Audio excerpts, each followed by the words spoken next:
저는 오늘 여러분들과 같이 여호와의 날이라 하는 제목을 가지고 은혜를 나누겠습니다. 오늘 여러분이 이 말씀을 듣게 되면은 여호와의 날의 최후의 승리자가 될 것입니다. 오늘 말씀은 구약에 기록된 유일한 성령 강림에 대한 예언의 말씀입니다. 여호와의 날이 무엇이냐라고 하는 것이 굉장히 궁금하지요. 이거는 양날의 칼과 같습니다. 여호와의 날은 심판의 날이요 멸망의 날이고 성도에게는 구원의 날이다 라고 볼 수 있습니다. 우리 인생은 이 세상 살다가 이 세상을 떠날 때 죽을 때에 하나님을 모르고 가면은 그건 지옥이지만 성도는 바로 그날이 축하할 천국 입성의 날인 것과 같다 그 말입니다. 요엘 시기는 정확하게 기록이 되어 있지는 않습니다. 요엘은 3장의 내용입니다. 오늘 제가 이 3장을 압축을 해가지고 한 시간에 말씀을 전해드리도록 하겠습니다. 여러분 요엘서를 펴는 순간 깜짝 놀라는 건데요. 무시무시한 무서움, 두려움이 다가옵니다. 메뚜기 군대가 다가오게 되는 것입니다. 여기 1절에 늙은 자 1장 2절에 늙은 자들아 너희는 이것을 들을지어다 땅의 모든 주민들아 너희 귀를 기울일지어다 너희의 날에나 너희 조상의 날에 이런 일이 있었느냐 너희는 이 일을 너희 자녀에게 쭉 얘기하면서 팥중이가 남긴 걸 메뚜기가 먹고 메뚜기가 남긴 걸 느치가 먹고 느치가 남긴 것을 황충이 먹었도다 하면서 큰 환난과 무시무시한 재난이 오는 것을 보게 됩니다. 여러분 메뚜기라고 하는 것은 이스라엘 백성들이 이집트에서 나올 때의 8번째 재앙입니다. 한국은 메뚜기 떼가 없으니까 모르지만은 저 중동 지역은 메뚜기 떼가 한번 날았다면 수억 마리가 나르는데 해가 떠 있는 하늘이 깜깜해져 버립니다. 얼마나 숫자가 많은지. 그러니까 그 메뚜기는 푸른 채소만 먹는 게 아니라 나무 이파리도 다 먹어버리고 나무 줄기까지 다 갉아 먹습니다. 그러니까 메뚜기 때가 지나가게 되면은 아무것도 남지를 않는데 여기 1장에 보면은 메뚜기가 4종류로 나가는 것을 보게 됩니다. 팥종이가 남긴 것을 메뚜기가 먹었다는 게 큰 메뚜기가 팥종인데 그걸 메뚜기가 먹고 메뚜기가 남긴 것을 느치가 먹고 이게 또 남긴 걸 황충이 먹었다. 이건 4종류의 메뚜기 떼가 지나가 버린 겁니다. 그러니까 남는 게 없다는 거예요. 이거는 실질적으로 메뚜기도 얘기하지만 전쟁이 일어나서 이 땅에 남는 것이 없다. 마치 6.25 사변 때에 그냥 남는 게 없이 다 굶어 죽는 것과 같은 그런 큰 환란이 무시무시한 환란이 온다는 것을 말씀해 주고 있습니다. 특별히 1장 9절에 보게 되면은 예배를 드릴 수가 없어요. 소제와 전제가 여호와의 성전에서 끊어졌다. 소제와 전제가 끊어졌다. 여호와께 수종드는 제사장이 슬퍼하도다. 이거는 예배를 드릴 수가 없는 상황이 왔다. 이게 바로 슬픈 일이에요. 예배 못 드린다는 게. 또 여기 보게 되면은 11절에 보게 되면은 12절에 보면은 포도가 말랐고 무화과 나무가 말랐고 그러므로 다 말랐는데 사람의 즐거움이 사라졌어. 모든 희락이 말라버렸습니다. 이것은 메뚜기 때도 메뚜기 때지만 실질적으로 외국 군대가 도발을 해서 인류 종말의 때 계속해서 다가오는 그 전쟁과 환란의 때를 얘기하고 있는 것입니다. 그런데 이 모든 환란을 가리켜서 이것이 우연일까? 우리는 우연이라고 생각합니다. 지금 전 세계에 많은 전쟁이 일어나고 있지 않습니까? 그런데 하나님께서 2장 11절에 보니까 이것은 하나님이 일으키는 전쟁이에요. 여호와께서 그의 군대 앞에서 소리를 지르고 그의 진영에서 심히 크고 그의 명령을 행하는 자는 강하니 여호와의 날이 크고 심히 두렵도다. 당할 자가 누구냐? 인간의 죄 때문에 다가오는 이 엄청난 환란이라는 것입니다. 여러분 지금 전 세계가 기후변화 우리나라가 지금 내가 서울에 와서 살면서 33도 넘어본 적은 없었던 것 같아요. 그런데 지금 작년에 35도까지 올라갔습니다. 지금 시베리아가 37도까지 올라갔습니다. 남극의 빙하가 1년에 남한의 땅덩어리만큼 없어지고 있어요. 지금 북극의 빙하가 녹고 있습니다. 해수면이 올라갑니다. 큰 태풍이 강력한 태풍이 돼가지고서 지금 불고 있습니다. 올해도 무척 더울 것입니다. 6월 달인데 이렇게 덥습니다. 지금 지금 산업화 이후로 온도가 1도 올라갔는데 지금 1도보다 조금 넘어서 1.2도까지 올라갔고 금세기 말에는 4도까지 올라갑니다. 남극 북극 얼음 다 녹아버립니다. 해수면이 올라갑니다. 우리 자녀들 살 수 없는 그냥 그 자체로 인류 멸망의 날이 지금 다가오고 있는 이런 세상이에요. 근데 이것은 다 하나님의 경륜과 하나님의 계획 가운데 있다니까요. 이것이 2장 11절이 그 말씀 아닙니까? 여호와께서 군대 앞에서 소리를 지르고 그 진영이 심히 크다는 거예요. 모든 세계 역사를 사람이 끌고 가는 것 같지만은 하나님이 다 하시는 거예요. 무슨 물건도 재활용해서 얼마든지 쓸 수 있는데도 불구하고 요즘에는 그냥 그렇게 쓰면은 그지 같다 그래요. 그래서 그냥 버립니다. 그리고 또 새 거 사다가 씁니다. 네. 이렇게 사람들의 구조가 벌써 이렇게 돼 버렸어요. 그러니까 공장을 더 돌려야 되고 한없이 이 욕심이 끝이 없어요, 사람은.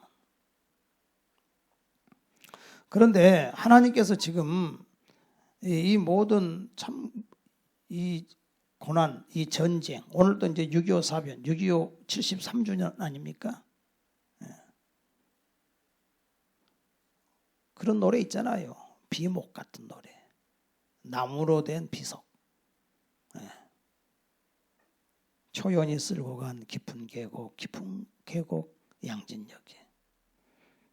그 젊은 병사가 죽어갔어요. 전에 우리 어떤 그 6.25 사변 때 대대장 하신 분이 그런 얘기 하시더라고요.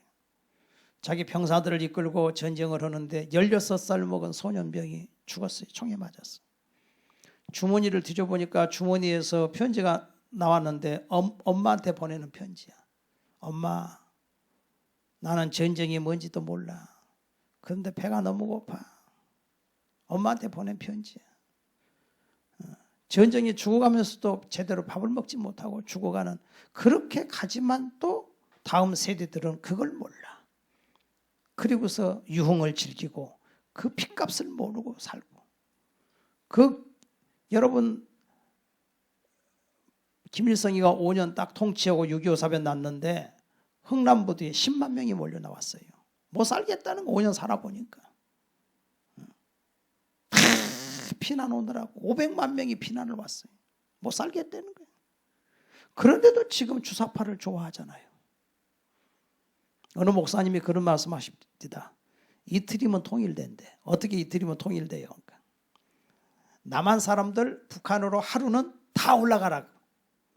그러면 아이고 못 살겠네 하고 다 내려와 버린다는 거예요. 그 다음 날 북한 사람들 남한으로 다 내려와. 그러면은 너무 살기 좋다 안 올라가 버려. 그러면 이틀 만에 통일되어 버린다. 이게 웃는 얘기지만 참 의미가 있는 얘기예요.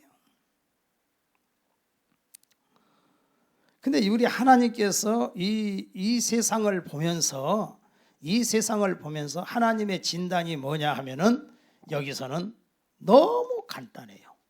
회개해라. 1장 13절. 제사장들아 너희 굵은 배로 동이고 슬피 울지어다. 제단에 수송자는다더라 너희는 울지어다. 내 하나님께 수송자는다더라 너희는 와서 굵은 배옷을 입고 밤새도록 누울지어다. 내 소제와 전제를 너희 하나님 성전에 드리지 못하리로다. 너희는 금식일을 정하고 성회를 소집하고 회개하고 울으라는 거예요. 너희 살 길이 여기에 있다는 거예요. 살 길이 여기 있다는 거예요.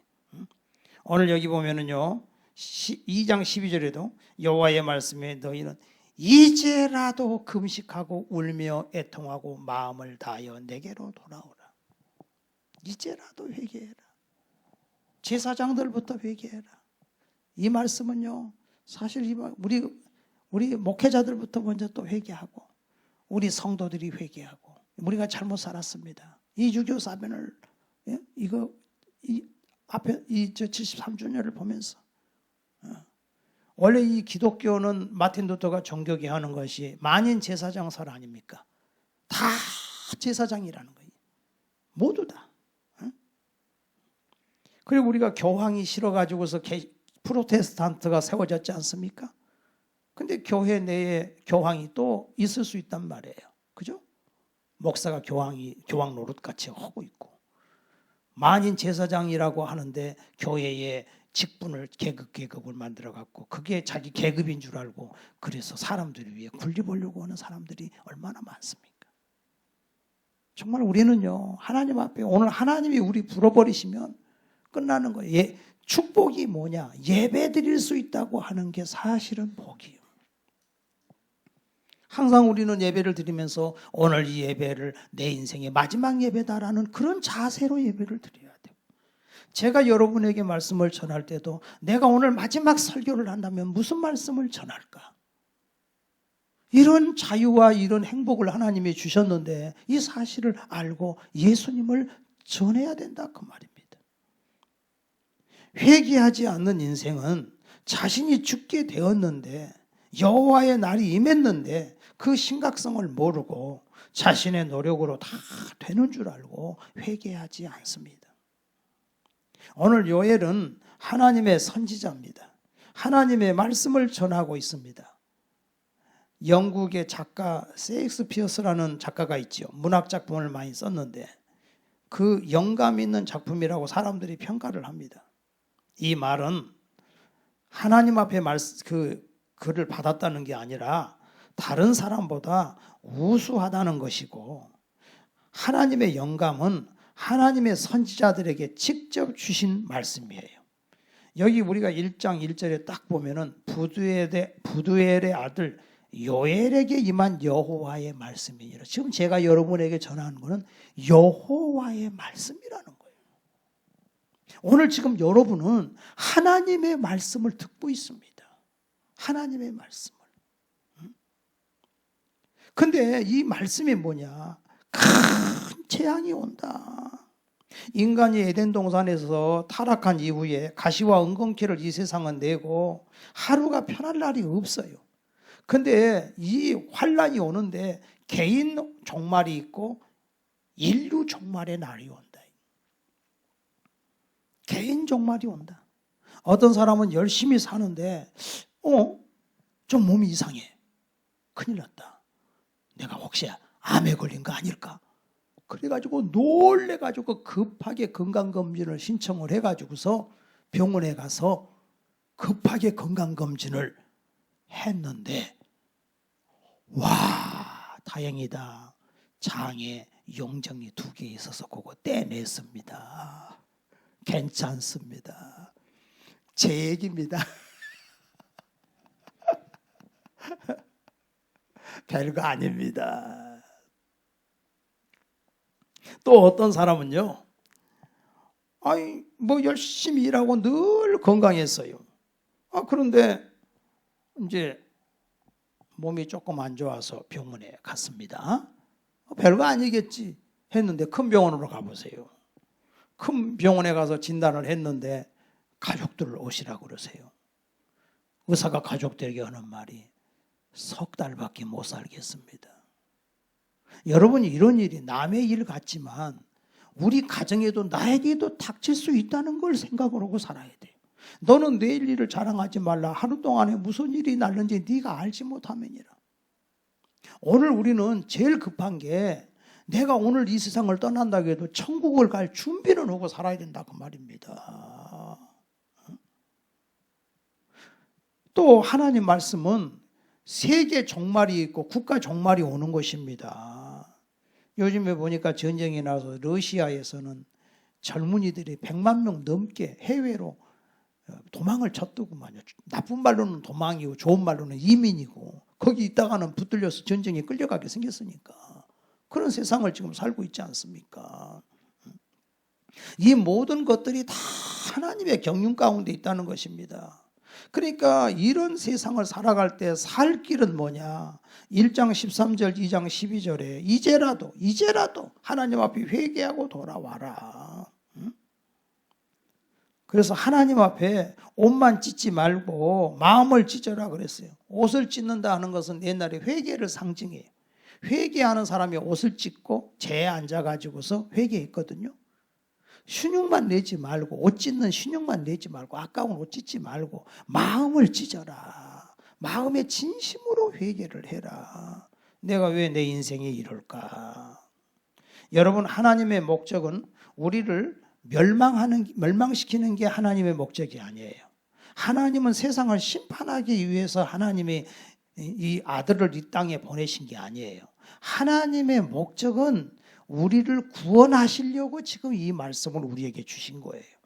그래서 2장 11절부터 쭉 말씀이 그거 아닙니까? 이제라도 13절에 너희는 옷을 찢지 말고 마음을 찢고 하나님께로 돌아올지어다. 그는 은혜로우시며 자비로우시며 노하기를 더디하시며 인애가 크시사 뜻을 저렇게 재앙을 내리지 아니하시나니 주께서 혹시 마음과 뜻을 돌이키시고 혹시 이 참 중요해. 요나를 보게 되면 요나 니느웨 성에 가서 복음 전해라 그랬죠. 니느웨 가서 복음 안 전했죠. 다시스로 도망가다가 물고기 뱃속에 들어갔다 회개하고 돌아왔는데 니느웨에 가서 외치지요. 40일이 지나면 이 니느웨 성 멸망한다. 그랬더니 니느웨 왕부터 백성까지 다 금식을 하고 회개하며 기도하면서 뭐라고 합니까? 혹시 하나님이 뜻을 돌이킬지 아냐. 혹시 아냐. 그리고 다 회개 기도를 하잖아요. 그래서 하나님이 그 멸망하기로 이미 예고됐지만은 그대로 구원해 주지 않습니까? 너희는 시온에서 나팔을 불며 걸어간 금식일을 정하고 성회를 소집하라. 백성을 모아 그 모임을 거룩하게 하고 장로들을 모으고 어린이와 젖먹는 자를 모으고 신랑은 그 방에서 나오게 하고 신부도 그 신방에서 나오게 하고 이제 시집가가 장가가 가지고 얼마나 좋습니까? 그런데도 불구하고 뛰쳐나와서 빨리 회개하고 기도하라는 거예요. 지금 이 세상을 즐길 때가 아니다. 하나님은 계속 우리에게 경고의 말씀을 하고 계시는 것입니다. 그런데 사실은 그렇게 회개하고 났더니 어떤 일이 벌어졌느냐. 여러분 보세요. 세례 요한이 외칠 때 회개하라 천국이 가까웠나니라. 예수님 만나려면 회개해라 그러지 않습니까? 하나님 앞에 회개가 그렇게 중요한 거예요. 회개하고 나와라.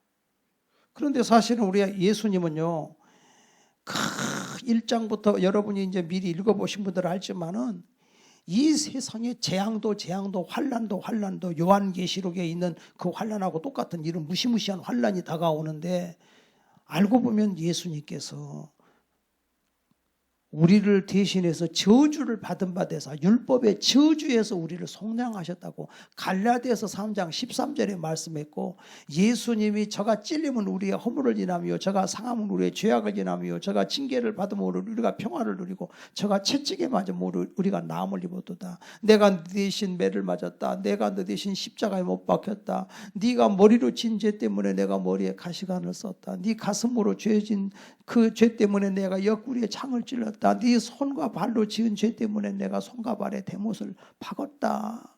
내가 다 이 저주를 감당했다. 예수님이 그 말씀 하시려고 지금 이 말씀 주시는 거예요. 그 환난 당하지 마라.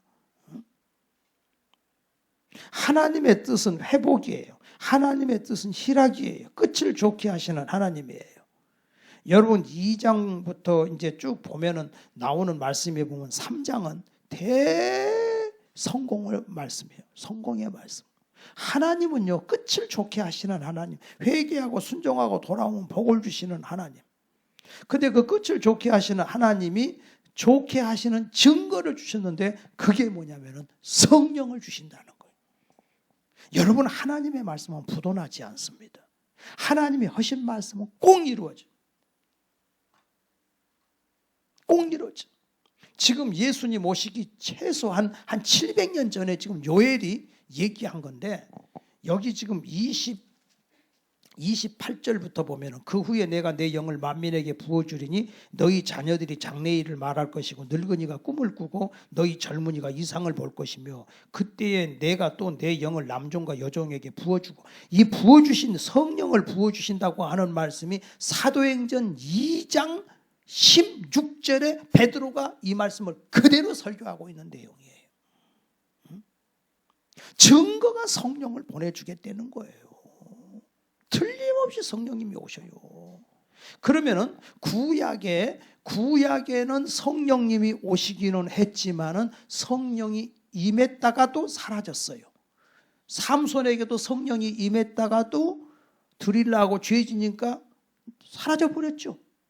사울에게도 성령님이 임했다가도 사라졌죠. 악신이 들어와 버렸죠. 구약의 이 모든 선지자들은 하나님의 신이 감동이 됐어. 그런데 그 신이 떠나가기도 해. 다윗도 사무엘이 기름 부을 때 하나님의 신이 임했어요. 그래서 골리앗도 이기고 백전백승을 했어요. 그래 다윗이 범죄하고 우리아의 아내 밧세바를 범죄하고 죄 지었을 때 다윗이 통곡하면서 하나님께 기도하기를 무슨 기도를 하냐면은 주의 성령을 내게서 거두지 마옵소서. 성령 걷어가 버리니까 사울 꼴이 아니었잖아. 망했잖아요. 다윗이 성령 걷어가면 끝난다는 걸 알기 때문에 그렇게 기도한 거예요. 여러분요, 성령님이 오시는 걸 환영해야 되겠지만 성령을 근심시키거나 성령을 소멸하거나 성령을 탄식하게 만들면 안 돼요. 성령님이 탄식하고 있는데도 본인은 그 자체도 몰라. 가슴 아파요. 그게 비극이에요. 여러분, 세상은 성령을 알까요, 모를까요? 세상은 성령을 몰라요. 인자를 거역하는 자는 사심을 얻지만 성령을 거역하면 금세와 내세에서 사심을 얻지 못한다고 예수님께서 마태복음 12장에 말씀하셨어요. 성령은 안 믿는 사람이 성령을 해방하진 않아요. 믿는 사람이 성령을 해방하는 거예요. 안 믿는 사람은 성령을 모르는데 믿는 사람이 성령을 알잖아요. 그렇기 때문에 이 성령이 하나님이 예수님을 보내주셨고 예수님이 승천해서 예수님은 하나님 우편에 계시거든요. 근데 예수님이 내 이름으로 성령이 온다. 똑같다. 내가 있는 것과 똑같다. 나는 지금 너희들 몸 밖에 있지만은 성령님은 너희 속에 계시겠습니다. 성령의 말하게 하심을 따라서 말을 해버리잖아요. 사도행전 1장에 하늘로부터 급하고 강한 바람 소리 같은 성령이 확 임했는데 그때부터 성령이 말하는 대로 맨 먼저 성령님이 오시면 입이 바뀌잖아요. 그러니까 입이 안 바뀐 사람은 이거는 성령이 온 게 아니에요. 이거는 뭔가 좀 생각을 해봐야 돼. 과연 이게 성령을 받은 건지 악령을 받은 건지. 성령이 오시니까 새 방언을 막 랄랄랄라 했다고 해서 그게 성령 받은 거냐라고 보지 말고 진짜 성령을 받으면 놀라운 역사가 일어나는데 예수님께서도 이제 성령을 오실 것을 말씀을 예수님의 예언이 있어요. 예수님의 예언. 이건 요엘의 예언이고 예수님의 예언. 그래서 요한복음 14장 16절에 보면 예수님이 내가 아버지께 구하겠으니 그가 다른 보혜사를 너희에게 주사 영원토록 너희와 함께 있게 하시리니 보혜사라는 말은 옆에서 돕는 분이다 그런 뜻이거든요. 예수님이 절대 부도나지 않습니다. 예수님 말씀은. 예수님 거짓말 안 합니다. 예수님이 죽으시고 승천하신 후에 내가 보혜사 보내겠다고 보낸 거 이건 하나님이에요. 예수님은. 틀림없는 분이에요. 요엘이가 얘기한 것도 700년 후에 그대로 이루어지잖아요. 예수님이 하신 말씀이 그대로 예수님이 사역하실 때 하신 말씀이잖아요. 보혜사 보내겠다 그러잖아요. 그리고 여기 요한복음 14, 15, 16장 계속해서 성령에 대해서 얘기하고 계시는데요. 여기 26절에도 보면 14장 26절에 보혜사 곧 아버지께서 내 이름으로 보내실 성령 그가 너희에게 모든 것을 가르치시고 내가 너희에게 말한 모든 것을 생각나게 하랴. 성령님은 누구 이름으로 오신다 그랬죠? 예수님의 이름으로. 그러니까 예수님은 하나님 보좌 우편에 올라가셨는데 예수님이 여기 계신다고 보니까 왜 헷갈리잖아. 근데 그게 아니라 성령님이 오시는데 성령님은 예수님의 이름을 가지고 오신다는 거예요. 그러니까 내 마음에 사실은 성령님이 와 계시는 거예요. 근데 이름은 예수 이름이야. 예수 이름으로 승리를 얻었네. 예수 이름이 그렇게 중요하단 말이에요. 응? 그러니까 예수님이 성령 보내신다고 말씀 15장에도 또 예수님께서 말씀하셔. 26절에 보면은 내가 아버지께로부터 너희에게 보낼 보혜사 곧 아버지께로부터 나오시는 진리의 성령이 오실 때에 그가 나를 증언하실 것이고, 성령님이 오시면 하시는 일이 뭐냐면 보세요. 성령 딱 받았더니 로또 복권에 당첨됐다. 이거 아닙니다. 성령님이 오시면 예수님을 전하고 싶어. 예수님을 전하고 싶어. 여러분, 이 증언이라고 그래서 증언은 본 사람이 증언하는 거예요. 저는요, 성령을 받았는데 막 미치겠더라고, 전도하고 싶어서. 그래가지고서 이 우리 청년들이 저기 옛날에 노숙자들이, 요즘 노숙자 있잖아요. 노숙자들. 근데 그때는 이제 그 옛날 박정희 대통령 시절이라 노숙자들 그냥 전부 잡아가 버려. 서대문에 구산동에 가면은 그게 갱생원이라고 있어요. 거기 겨울철에 노숙자가 1000명이 수용이 돼 있어요. 그 길에서 얼어 죽으면 안 되니까 거기서 먹여주고 재워주고, 그리고 이제 옷도 딱 저기 구치소 옷처럼 그런 옷을 다 입혀. 머리를 팍팍 깎았어요. 도망도 못 가. 그 안에서 밥 3끼 주고 그냥 있는 거예요. 그리고 거기서 이제 놀면 안 되니까 신세계 봉투 만들어요. 그래서 그걸 통장에다가 딱딱 그걸 이제 저축을 해가지고서 봄이 되면 그 돈을 줘서 내보내요. 야, 그건 잘한 것 같아요. 그 저기 술이나 마시고 그냥 서울역에서 그냥 그 누워 있으면 되겠습니까?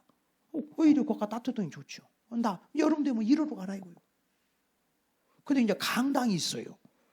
그 강당에는 주일날 이제 사람들이 모여서 예배드리는 장소로도 쓰고, 평소에는 강당으로 쓰는데 이제 사무실에서 방송을 하지요. 교회에서 와서 예배드리니까 기독교 신자는 강당으로 모이시기 바랍니다. 그러면 이제 강당으로 한 100여 명씩 와요. 그러면 옛날에는 찬송가라고 궤도를 딱 놓고 궤도에다가 예수 사랑하심은 구주의 십자가 보혈로, 이제 궤도를 넘어가면서 찬송, 내가 찬송인도. 또 우리 같이 간 청년, 내가 그때 20살 되기 전이요. 이제 우리 다른 청년이 이제 또 특송하고 뭐하고 22살 먹은 이제 신학생이 송자라고 여자인데, 이분이 이제 설교를 해요. 근데 저는 집이 홍제동이고 그 자매는 집이 신당동이라 자꾸 늦어. 아침 9시에 예배 드려야 되니까 꽤 거리가 되잖아요. 옛날에 차도 없고 다 버스 타고 다니니까 승차 없고. 근데 이제 하루는 이 자매가 결석을 해. 안 나와버렸어요. 요즘 같으면 핸드폰이 있으니까 왜 어딨냐 늦었냐 다 얘기도 하지만 뭐 집에 전화 있는 집도 거의 없었잖아요. 그 시대에는. 안 오면 그냥 안 오는 거예요, 그냥. 그래서 내가 이제 설교를 어쩔 수 없이 오성대 씨가 하라고 그래서 내가 설교를 했는데, 우리 청년들이 소문이 났어요. 너무 오성대 씨가 어리롭게 설교를 잘한대. 그러니까 이 송자 귀에 들어갔어요. 나보다 몇 살 위니까, 야, 네가 설교해라 이제. 나 이제 안 그래도 집도 멀고 그러니까 네가 맡아서 해라. 그래서 제가 이제 거기서 목회를 시작한 거예요. 주일날.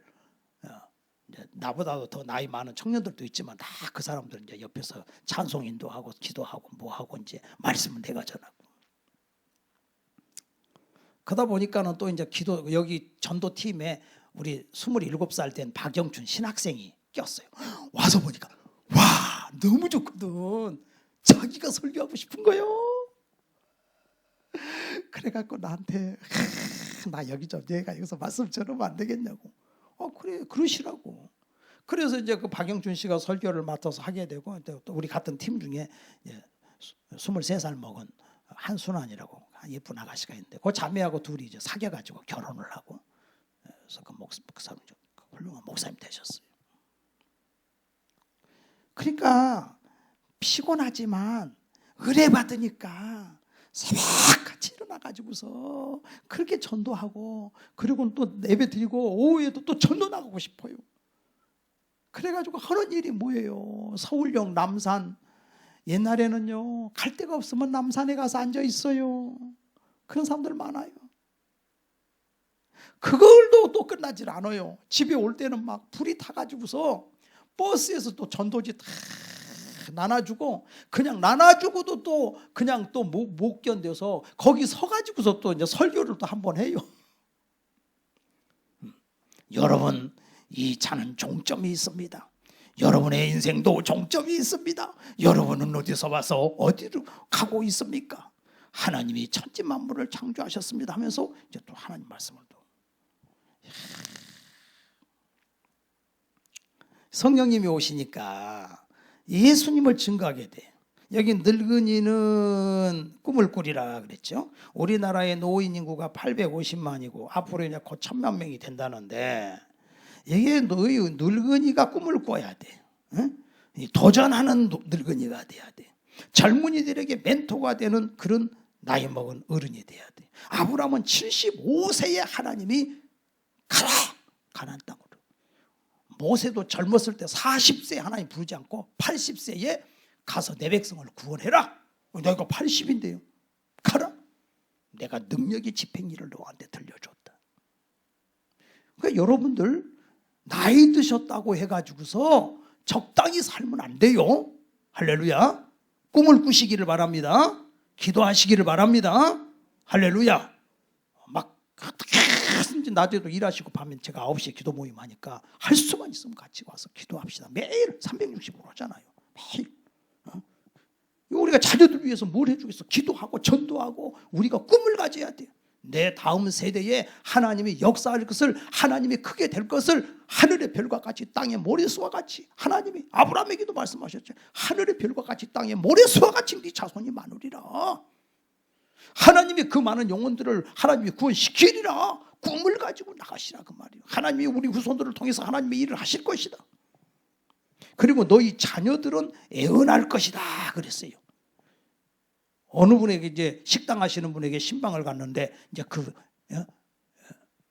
목사님 식당 잘 되겠어요? 안 되겠어요? 그걸 예언을 해달라는 건데, 집사님이 음식을 맛있게 정성을 다해서 서비스를 잘 하면 이거는 잘 되는 것이고, 적당히 하면 안 되는 거예요. 어쩔 때는 또 서비스로 식당이 음식이 맛있게 적당히 했는데 어느 사이에 누가 그러더라고. 저 식당은 변질됐어 그래요. 아니 처음에는 그렇게 좋았는데 나중에는 형편이 없어. 그러니까 이거는 상식에 속한 거예요. 제가 그렇게 나가서 복음을 전하고 했을 때 누구한테 애언 받은 거 없어요. 그냥 성령 받고 불이 타니까 복음 전하다가 목사가 된 거지. 여러분 우리가 여기 총신대 같은 경우 이렇게 보면은 이제 그 노예에서 목사 후보생을 이제 이렇게 시험을 봐요. 신학교 가기 전에 노예에서. 근데 주의사항이 꼭 있어. 시험 볼 때 면접관이 너 왜 목사 되려 그러냐? 그러면은 제가요 꿈을 꿨어요. 내가 목사 되는 꿈을 꿨어요. 또 제가요 누가 그러는데 신령한 분이 애언을 하는데 너는 목사가 돼야 된다. 그래서 내가 목사가 되려 그래요. 그러면 그건 100% 불합격 당한다는 거예요. 내가 복음을 전하지 않고는 견딜 수가 없어요. 막 말씀을 전하고 싶어요. 그리고 제가 하나님 말씀을 전하면 사람들이 그렇게 내 귀에 쫑긋쫑긋 오고 막 구원받고 전도가 돼요. 그래서 내가 더 잘 배우기 위해서 내가 이렇게 신학 공부를 하고 싶습니다. 그래야 합격이 된다는 거예요. 이상한 이렇게 신비주의로 흘러가면 결국은 망한다는 거예요. 이게 벌써 그런 데서는 다 그렇게 코스가 그래요. 애언이라고 하는 것은 뭐냐면요, 점치듯이 장래일을 말하는 것이 아니고 길이 없는 시대에 길을 찾아 선포하는 것, 이것이 예언이에요. 하나님의 뜻을 받들어서 교회 공동체, 나라도 개인도 나갈 길을 선포하는 것. 이것이 성경이 말하는 애언이라고.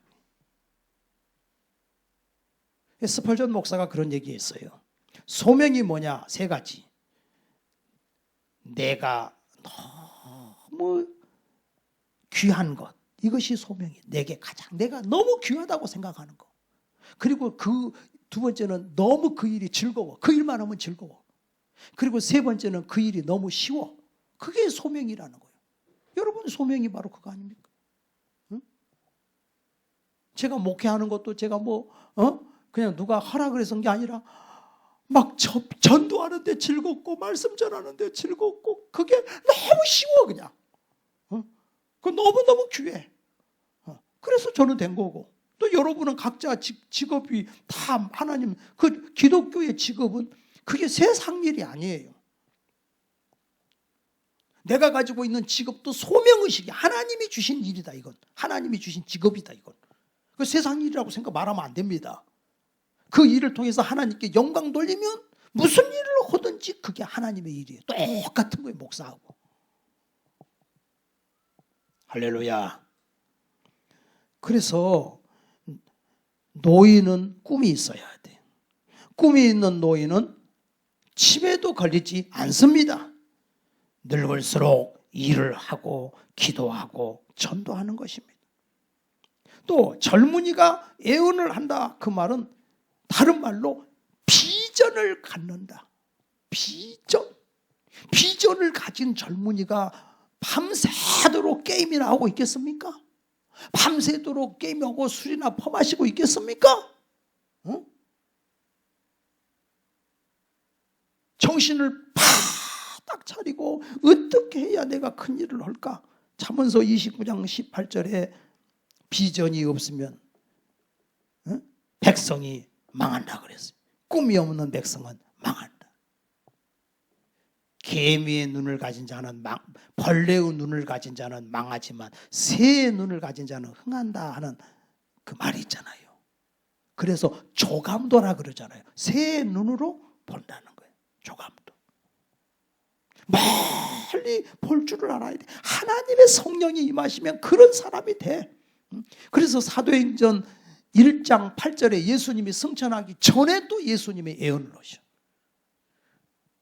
오직 이스라엘 백성들은 이스라엘이 독립할 때가 지금입니까? 하고 예수님께 물어보니까 예수님은 때와 기한은 하나님이 자기 권한에 두셨으니 너희 알 바 아니고 오직 성령이 너희에게 임하시면 너희가 권능을 받고 예루살렘과 유대와 사마리아와 땅끝까지 이르러 내 증인이 되리라. 성령 받으면 꿈이 생긴다. 비전이 생긴다. 이 세상 사람들 다 죽어가는 그 사람들을 보면 불쌍하잖아. 저는 요번에 보니까 저기 타이타닉 관광 간다고 해가지고서 억만장자 해서 그 잠수정에 타가지고서 죽은 사람들 너무 불쌍한 거예요. 억만장자라는 게 얼마입니까? 재산이 1조 원이 넘어야 억만장자 측이 들어가는 거 아닙니까? 먹어볼 거 다 먹어보고 가볼 때 다 가보고 즐길 거 다 즐기니까는 이제는 우주 관광, 이제는 바닷속 관광. 뭐 가면 뭐가 있어? 뭐가 있어? 여러분 우주 관광 전 우주를 놓고 볼 때는 아무것도 아니요. 그건 우주도 아니요. 예수 믿으면 우주를 뛰어넘은 3층 전 사도 바울이 가는 하나님 나라에까지 다 하나님이 우리를 보여주셔. 우리는 지금요 하나님에 계신 3층 천을 우리는 보고 있는 거예요. 예수님 믿음으로 보고 있는 거예요. 하나님 나라가 보이잖아요. 할렐루야. 예수 믿으면 하나님 나라가 임하는 걸 믿으시기를 바랍니다. 세상 사람들은 그냥 하나님 모르면 답답해서 못 살아. 성령님이 오시면 막 뱃속에서 생수가 강같이 넘쳐나요.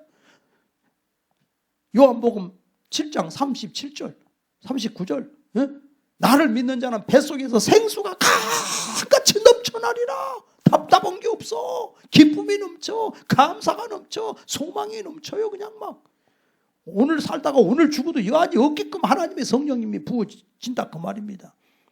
할렐루야. 그런 하나님의 성령의 역사. 그래서 오순절날 성령이 임했는데 사도행전 1장에서부터 보니까 오순절날이 이름에 급하고 강한 바람 같은 소리가 하늘로부터 저에게 임하여 있더니 할렐루야. 오순절날 120문도가 동시에 급하고 강한 성령이 그들에게 임해가지고 막 방언을 하고 막 예언을 하는데 그 방언이요 베드로가 불이 타가지고서 견디지를 못해서 광장으로 뛰어나가서 막 설교를 하는데 거기 있는 사람들이 두 가지 현상이 베드로가 설교를 하는데 그 설교가 두 날 가진 금이 되어서 사람의 심령골수를 쪼개는 거예요. 두 번째는 베드로의 설교는 분명히 히브리 말로 설교를 하는데 세계 동시 통역이 돼가지고 거기 온 오순절날 명절에 온 세계 각국 사람들이 다 자기 나라 말로 들리게끔 역사를 해버리더라고요. 하루에 3,000명 5,000명씩 막 꼬꾸라지고 회개하고 예수를 믿어요. 이게 성령의 역사예요. 사도행전 8장에 가니까는 이제 예루살em 그 다음에 유대 사마리아에 가서 빌립 집사님이 설교를 하는데 그 사마리아 성 사람들이 다 예수를 믿고 은혜를 받고 귀신이 쫓겨나가고 병이 났는데 성경은 뭐라고 하냐면 온 성에 큰 기쁨이 있더라 그랬어요. 이걸 알아야 돼. 예수 믿고 예수님이 함께 하시니까 성에 큰 기쁨이 있어. 예수님 없이는 기쁨이 없다는 말이요. 안디옥이 그 다음에 붕이 됩니다. 그 다음에 소아시아가 복음이 됩니다. 로마가 복음이 됩니다. 하늘로부터 급하고 강한 바람, 하늘로부터 하나님의 은혜가 내리는 거예요. 복음은 하늘로부터 임하는 거예요. 종교하고 복음하고 틀려. 종교는 뭐냐? 인간이 수행을 하고 고행을 통해서 도달하려는 것, 인간적인 노력으로 깨달은 게 종교요. 이거 구원이 없어요. 종교는 땅에서부터 하늘 올라갈 건가, 하늘로부터 땅으로 내려올 것인가. 하늘로부터서 하나님의 성령이 내려왔다 그 말이에요. 우리에게 각 사람에게 내려 임했어요. 그래서 기독교를 체험의 종교라 그러는 거예요. 체험을 해야 돼. 하나님의 은혜를 받으니까 우리가 사는 거 아닙니까? 얼마 전에 그 영상 뜬 걸 보니까 박선목 선교사라고 방글라데시 선교사 얘기가 나오던데, 방글라데시는 한국보다도 땅덩어리가 우리가 10만인데 거기는 13만, 조금 더 커요. 근데 거기에 1억 6천이 살아요. 이슬람교 국가. 여름에 비가 오면 나라의 국토의 40%가 물에 잠긴대요. 사람 사는 게 아니에요. 지옥이에요. 근데 이 선교사가 3년 동안 가서 복음을 전했는데 한 명도 예수를 안 믿어요. 누가 예수를 믿겠다 그러면은 주변에서 죽인대. 사탄이 지배하는 나라예요. 그래서 하루는 소경이 왔어요. 밤마다 기도하는데 기도합시다. 하나님이 뜨게 해달라고. 35일 됐을 때 그 사람이 눈 떴답니다. 눈을 떴으면 믿어야 될 거 아니에요? 그 다음 주에 교회 안 나와요. 왜 교회 안 나오나 했더니 교회 갔다 와가지고서 주변 사람들한테 죽도록 두들겨 맞았대. 그 다음 주에 또 교회 오니까 또 두들겨 맞는데 알라를 배신했다고. 그래도 복음 전도를 해야 되니까 한국의 선교단체 이게 초청을 해가지고 20명이 와서 운동장에서 집회를 하는데 20명이 율동을 하는데 생전 처음 보는 거 아니에요. 하늘에서 천사가 내려온 줄 알고 얼마나 조화들을 하는지. 800명이. 근데 그 찬양이 끝나고 선교사가 설교를 하는데 예수 믿어야 구원받는다고 예수 설교하니까 들고 일어나가지고 막 의자를 때려 부시고 막 난리가 났어. 중지하라고. 그리고 이게 중단이 돼버렸어요. 그 다음날 또 저녁에 3일 집회하기로 그 다음날 또 집회하는데 이번에 1,500명이 모였어요. 또 찬양할 때는 좋았는데 또 말씀을 전하니까 또 난리가 났어. 폭력을 행사하고. 그래도 3일 동안 집회를 하고 이분들을 한국으로 돌려보내고 너무 괴로워서 하나님 앞에 기도를 하니까 하나님이 뭐라고 하냐면은 이 지역을 잡고 있는 마귀의 진이 무너졌다 그러고요. 이 지역의 영권은 네가 지었다 그러고요. 이 지역의 사람이 죽고 사는 것은 네 손에 달려있다 그러더래요.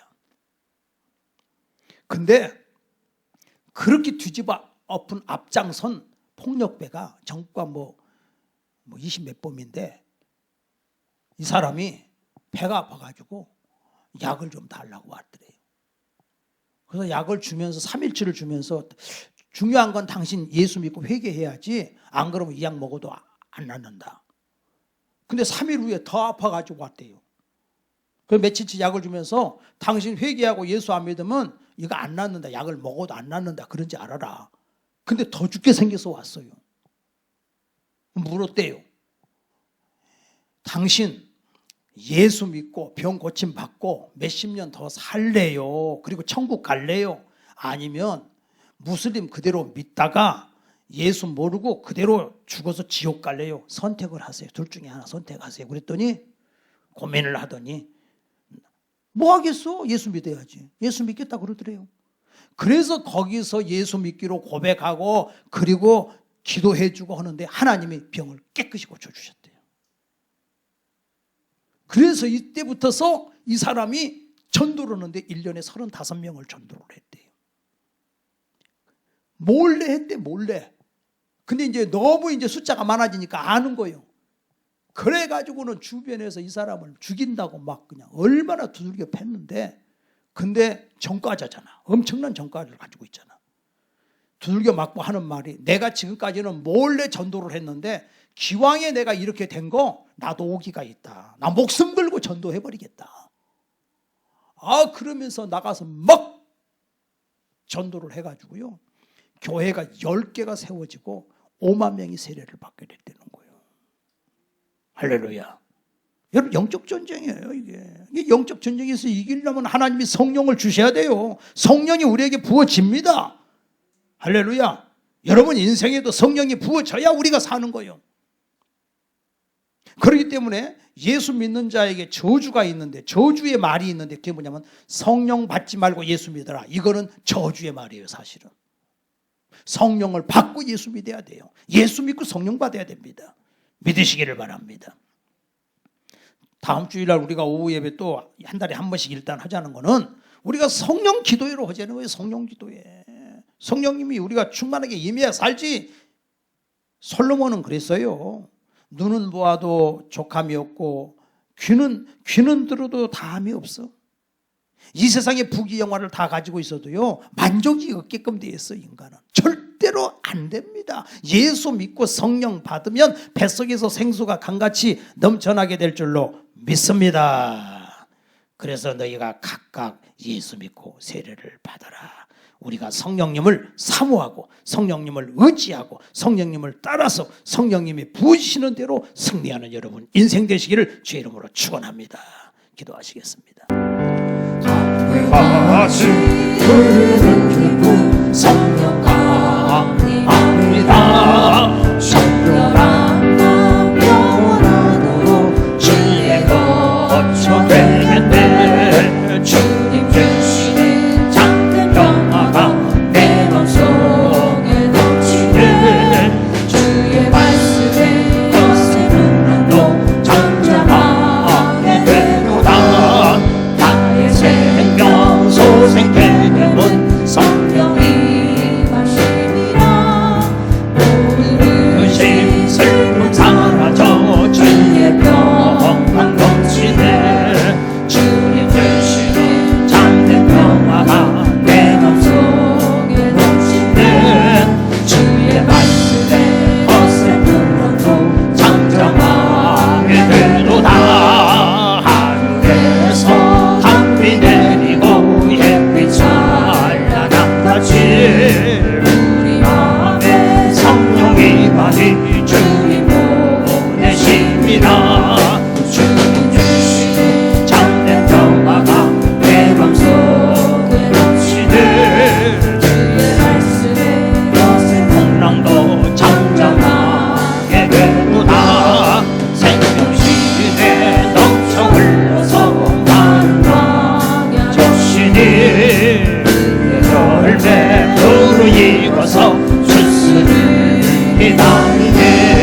머리에다 손을 올려주세요. 하나님 아버지, 엄청난 재앙이, 메뚜기 군대가, 이 엄청난 재앙들이 다가옵니다. 그러나 이 모든 저주를 예수님이 십자가에서 감당해 주셨습니다.